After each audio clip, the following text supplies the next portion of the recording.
Buenos días, muchas gracias y muchas felicitaciones a todo el comité organizador de este exitoso congreso, y les agradezco su invitación para participar y compartir con ustedes en la mañana de hoy sobre la experiencia en la cirugía robótica en Panamá en los últimos 10 años. Pues como a modo de introducción, tenemos que este sistema fue desarrollado por la empresa, el Da Vinci, fue creado por la empresa norteamericana Intuitive y fue aprobado en el año 2000 por la FDA. Este sistema fue creado para facilitar la cirugía compleja desde un enfoque mínimamente invasivo, superando las limitaciones de la cirugía laparoscópica como la cirugía abierta, potenciando la visión, precisión y las habilidades del cirujano. Consta de una consola a través de la cual el cirujano opera, y luego también está constituido por una torre de visión que incorpora lo que es un procesador de imagen, procesador de audio, también tiene lo que es el insuflador de gas y lo que es el electrocauterio. Vemos aquí que con esta torre de visión también interactúa lo que son nuestros asistentes quirúrgicos o proctor y los instrumentistas, que estamos en constante comunicación desde la consola con nuestros asistentes e instrumentistas. También está el carro quirúrgico que está al lado del paciente, realmente incorpora 3 o 4 brazos quirúrgicos interactivos y que son manejados desde la consola, y que sus extremos están acoplados a los trócares dentro del paciente y a través del cual vamos a introducir los instrumentos que va a utilizar el cirujano durante toda la cirugía.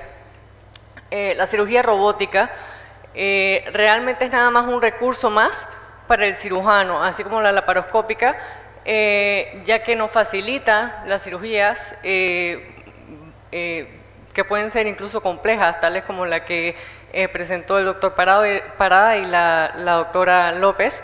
Se pueden hacer con la cirugía robótica, con una mayor comodidad, una facilidad y mayor ergonomía.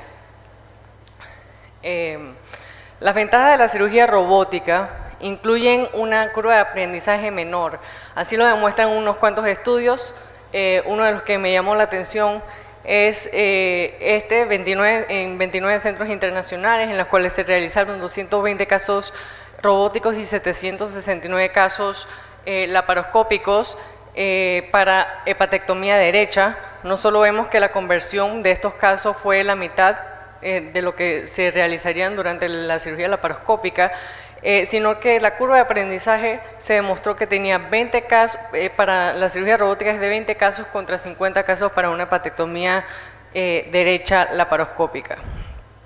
Y aquí tenemos otro estudio que me pareció más relevante, puesto que vemos el desempeño del residente de cirugía general para las reparaciones de hernias inguinales laparoscópicas contra robóticas, y vemos que el tiempo quirúrgico de la cirugía robótica es de 90 minutos.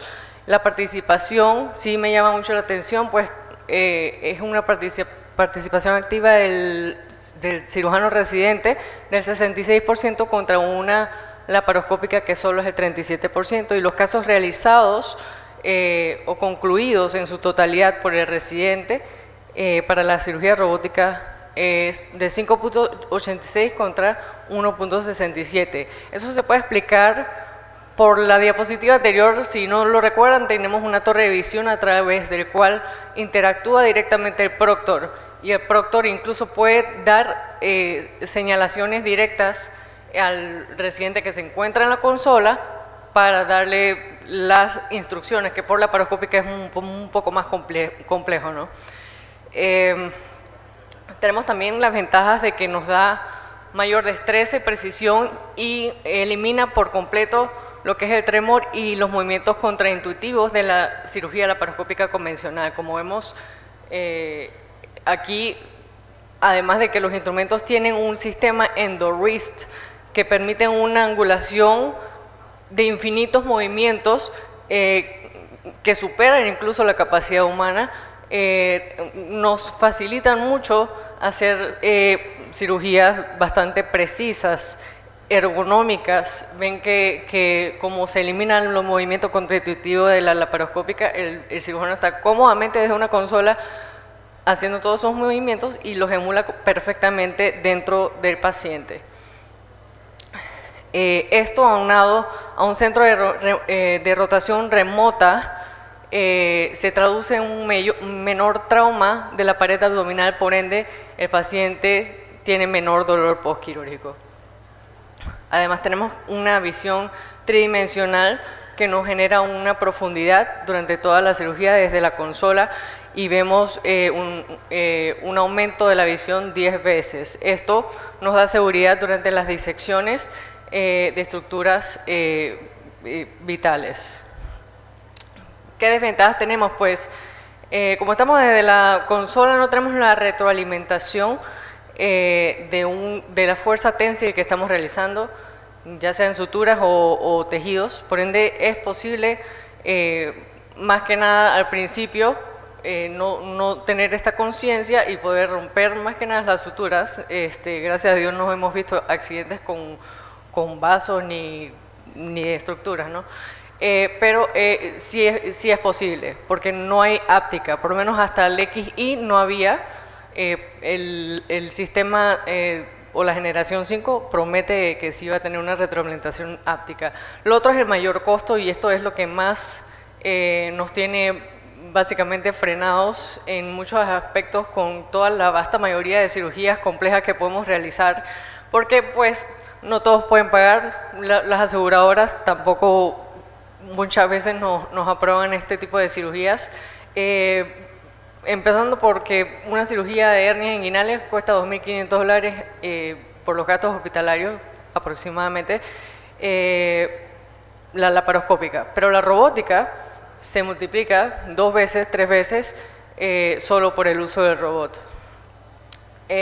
La cirugía robótica en Panamá empezó en el año 2012 y con eso ya llevamos 2.176 casos en el Hospital Nacional, que fue el pionero. Tenemos 2 consolas Da Vinci XG. Antes de eso había un SI, pero bueno, ya gracias a Dios el XG, que es superior, pues nos ha mejorado a todos la calidad de vida de nosotros los cirujanos robóticos.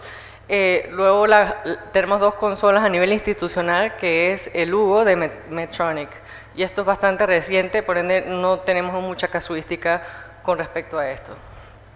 Tenemos 54 cirujanos certificados en Panamá y 9 proctors.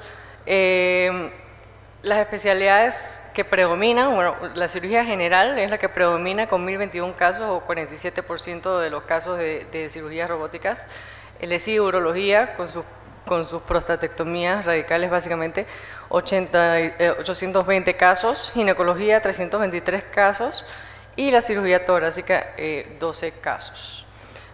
Vemos que dentro de la cirugía general predominan las colecistectomías, y esto no es porque sea superior a la cirugía laparoscópica, pero es con lo que los 54 certificados hicimos nuestra curva de aprendizaje. Estos pacientes abundan, todos los días lo vemos en la consulta y hemos podido hacer una curva de aprendizaje con esto. Luego le siguen las hernias, todas las hernias inguinales, ventrales y epigástricas. Y también tenemos las coloproctológicas, que me parece que realmente las cirugías pélvicas todas tienen mayor relevancia con la utilidad de la cirugía robótica. Vemos aquí una colecistectomía por puerto único asistida por robot, y esta es la única razón por la que yo indicaría una colecistectomía robótica, porque no se justifica el gasto si voy a tener los mismos resultados estéticos con el alto costo. Como lo ven, una colecistectomía laparoscópica cuesta también $2.500 a $3.000, contra una robótica que cuesta $5.000, $6.000, así que esta es la única razón por la que yo realizo una colecistectomía robótica.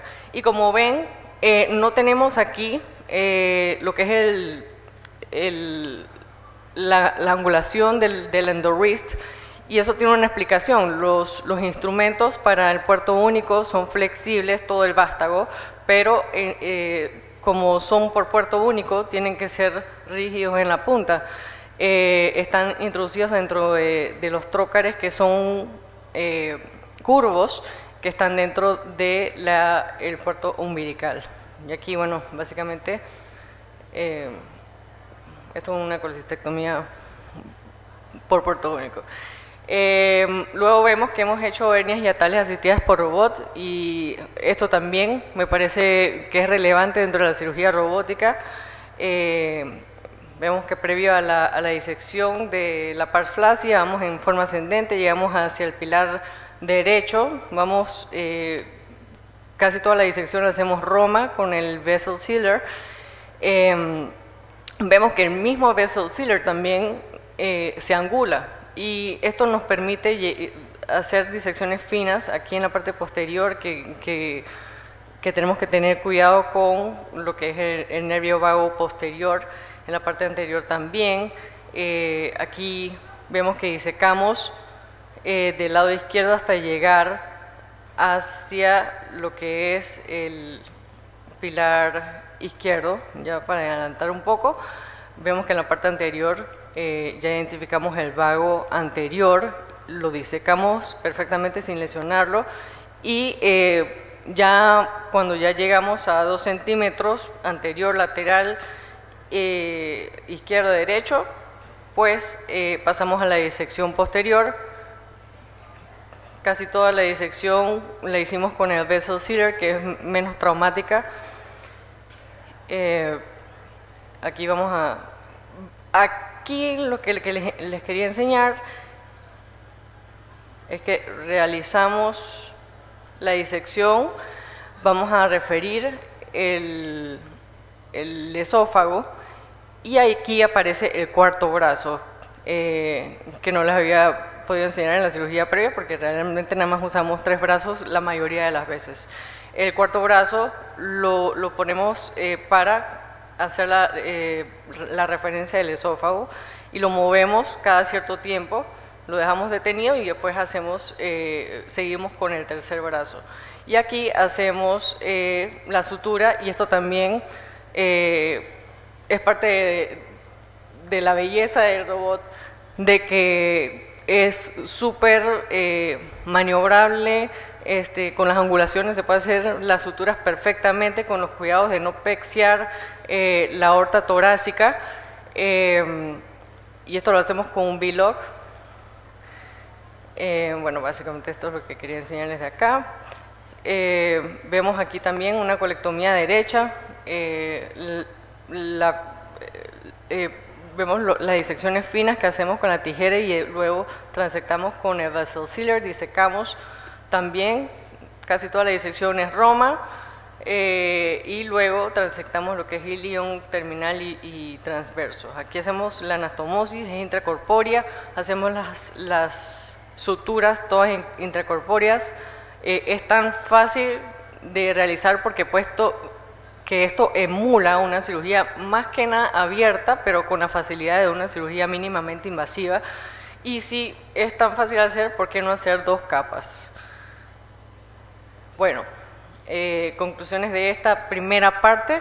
La cirugía robótica, así como la cirugía laparoscópica, ha venido para quedarse. Tiene beneficios evidentes para la seguridad del paciente, tiene menor dolor postoperatorio y mejora el rendimiento, la ergonomía y la calidad de vida del paciente, del cirujano.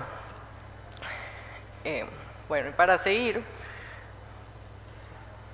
con la cirugía robótica,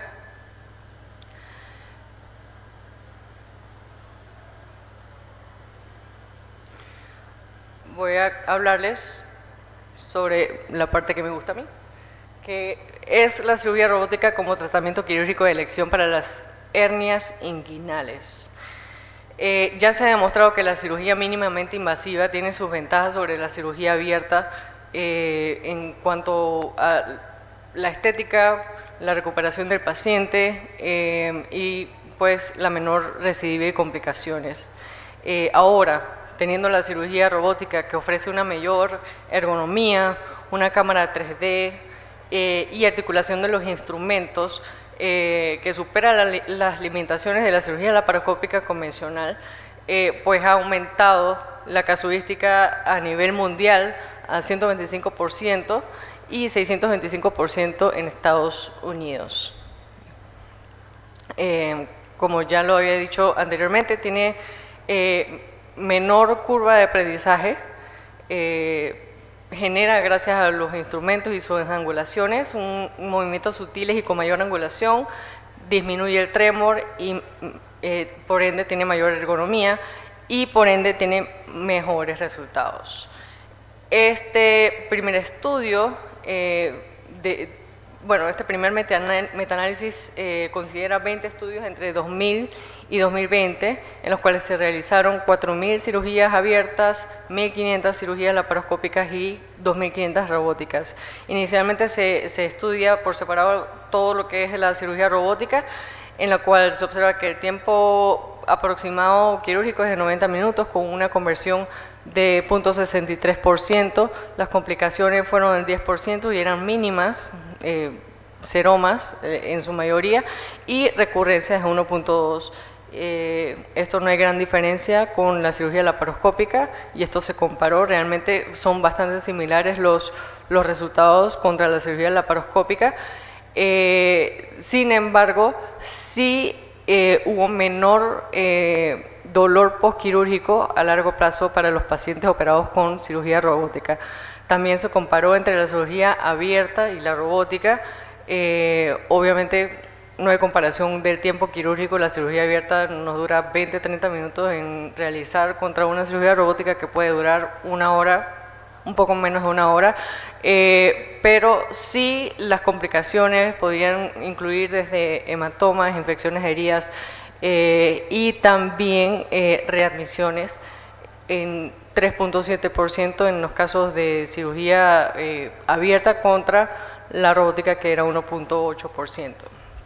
Luego aquí se comparan las reparaciones de hernias inguinales, técnica totalmente extraperitoneal, laparoscópica, en 33 casos contra 16 casos realizados por robótica transabdominal, en la cual, en conclusión, pues vemos que los pacientes en la cirugía robótica tienen menor dolor postquirúrgico, menor tiempo de seguimiento por complicaciones y, bueno, menor rango de complicaciones. ¿Cuál es, básicamente la desventaja? Lo que ya hemos hablado del costo y que se está descrito aquí, $4.000 en una cirugía robótica contra una cirugía laparoscópica de $2.500. Aquí otro estudio realizado en Brasil en 97 casos, en los cuales el tiempo quirúrgico es de 58 minutos, no ven recurrencias en 694 días y no hubo conversión en estos casos, y solo uno que produjo un seroma.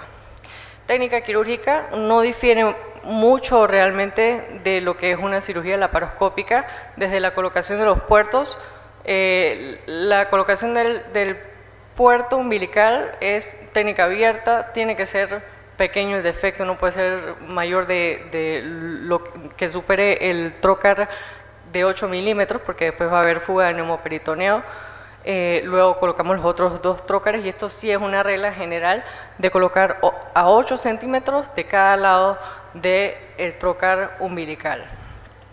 Luego de esto ponemos al paciente en Trendelenburg y aquí viene la parte clave básicamente de la cirugía robótica, que es la parte del docking, en la cual dependemos de otra persona, una enfermera capacitada, un instrumentista capacitado, o a veces tiene que ayudarnos el mismo asistente quirúrgico para mover el carro quirúrgico dentro del campo quirúrgico, guiado por un señalador tipo láser que tiene que coincidir con el puerto umbilical, donde va a ser acoplado el brazo para la cámara de la cirugía.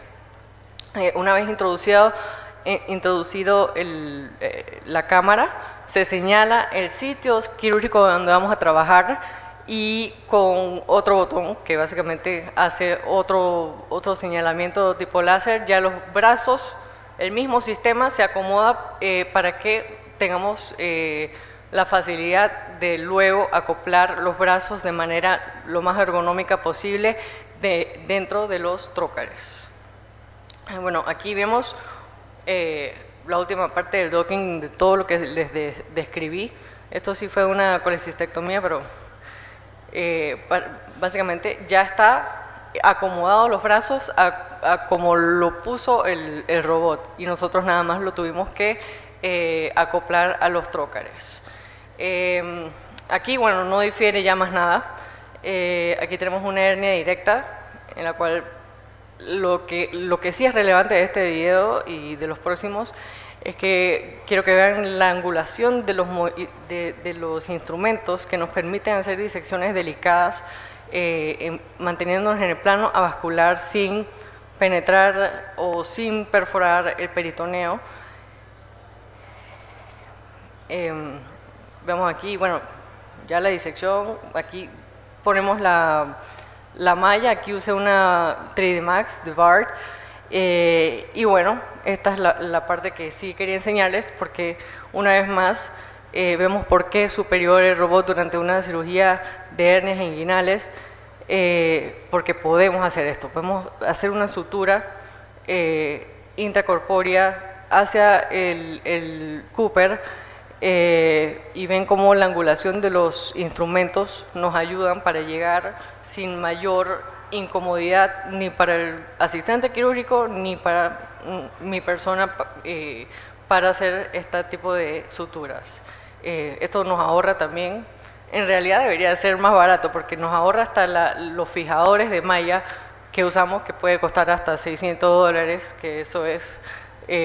ahora que soy jefa de quirófano me doy cuenta y ya hasta los rechazo. Bueno, eso es un caso. El otro caso, vemos otra similar, es una hernia indirecta. Vemos básicamente aquí secamos el Cooper, pasamos más allá de la línea media. Vamos a adelantar un poquito. Vamos a disecar aquí, y lo que quiero que vean es cómo yo hago la disección del saco herniario ya con la vista tridimensional que yo tengo en la consola, que no se ve aquí. Ya yo puedo identificar exactamente dónde está la división entre el cordón espermático y el saco herniario.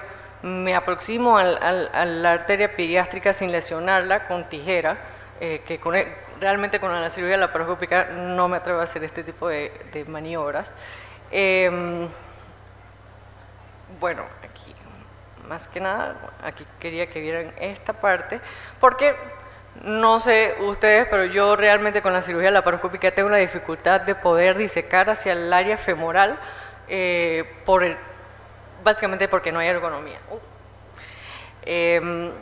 Bueno, aquí les estaba enseñando eso, la disección del área femoral, que para mí se me dificulta mucho con la cirugía laparoscópica. De hecho, me da hasta un poco de miedo hacerlo con la cirugía laparoscópica, precisamente porque no hay esa angulación de los instrumentos, esa ergonomía para poder tener este alcance.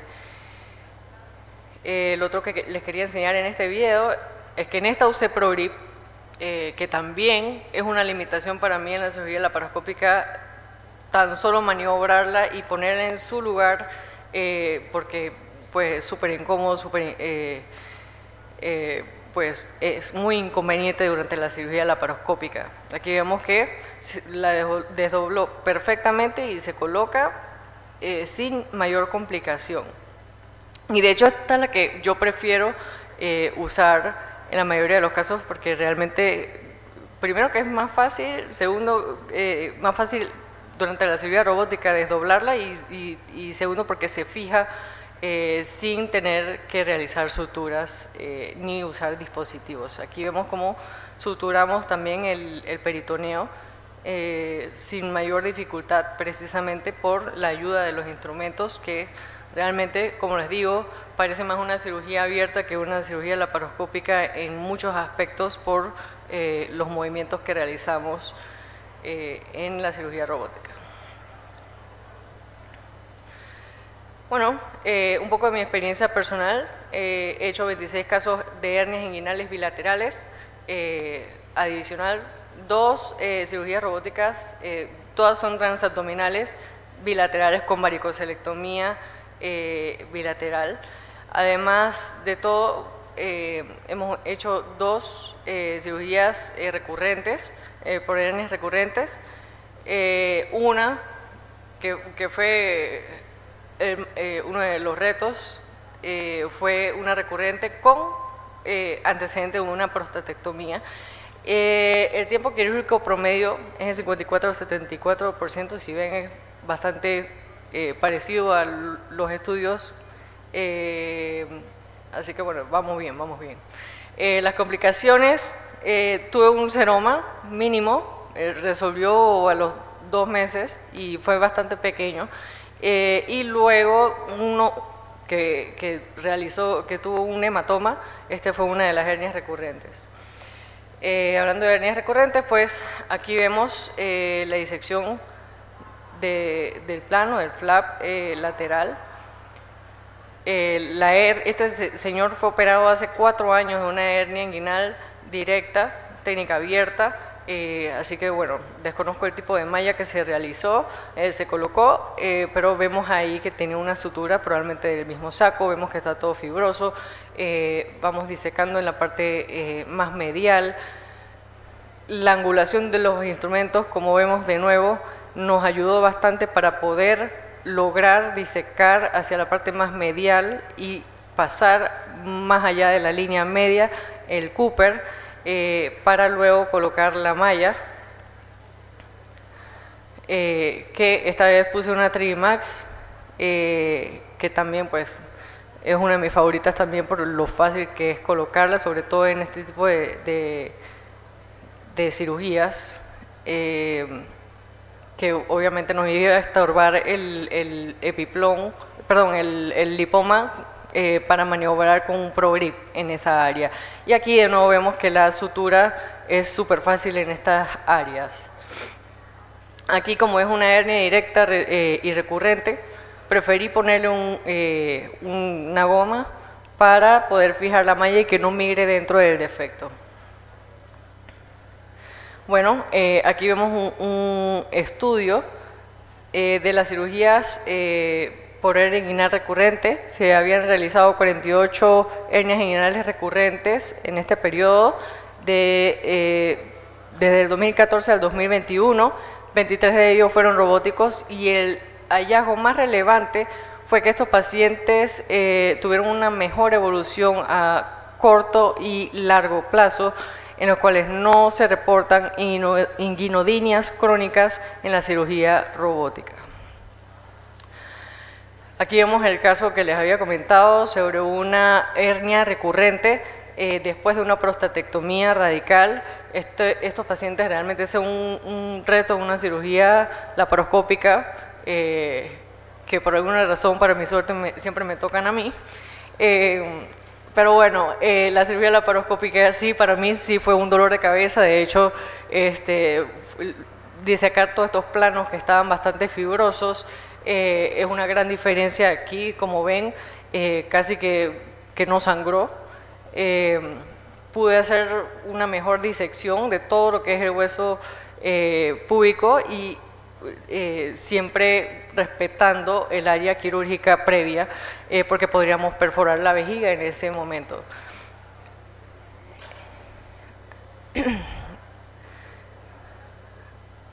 Aquí vemos nuevamente la parte de la disección. Vemos que ahí yo sí, también que me puse ahí un poco ociosa y quería llegar hasta el área femoral, pero bueno, ya después desistí porque bueno, me regañaron básicamente, pero Sí, ven qué fácil es. Realmente con la angulación de los instrumentos se facilita mucho disecar este tipo de cirugías y para mí esta es la mayor utilidad de la cirugía robótica. Entonces, hablando un poco de eso, la cirugía robótica para herniorrafia inguinal durante una prostatectomía radical robótica realmente tiene sus ventajas. Fue descrita ya por urólogos inicialmente que realizaron una prostatectomía, que tenían hernias inguinales concomitantes, que hicieron la reparación durante este mismo procedimiento con mínimos resultados negativos o casi ninguna complicación durante este tipo de procedimientos combinados contra una cirugía como la que le enseñé anteriormente de un segundo tiempo para una de una reparación de hernia inguinal posterior a una prostatectomía. Aquí me di como la resolución del video. Dato curioso, en realidad fue que vi mi video, me emocioné, le tomé el video con mi cámara del celular a mi computadora porque no sabía hacer este tipo de ediciones y lo puse así en mi Instagram y lo edité así mismo. Así que luego no recuperé el video, pero recuperé el reel. Pero lo que quería enseñarles, porque mi amiga uróloga me invitó para este caso de una varicocelectomía bilateral, inocentemente la dejé que ella empezara la cirugía. La hizo laparoscópica inicialmente, hizo este tremendo hueco del peritoneo. Creo que ella sabía que yo no tendría mayor dificultad para cerrar el defecto. Ven como yo aquí ya estoy haciendo el cierre del peritoneo y aquí hice la reparación del hueco que me dejó mi amiga. Bueno,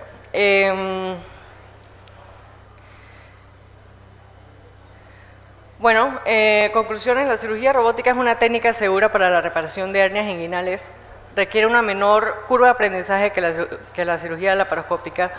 Facilita la cirugía en casos complejos de hernias inguinales y facilita el manejo quirúrgico multidisciplinario.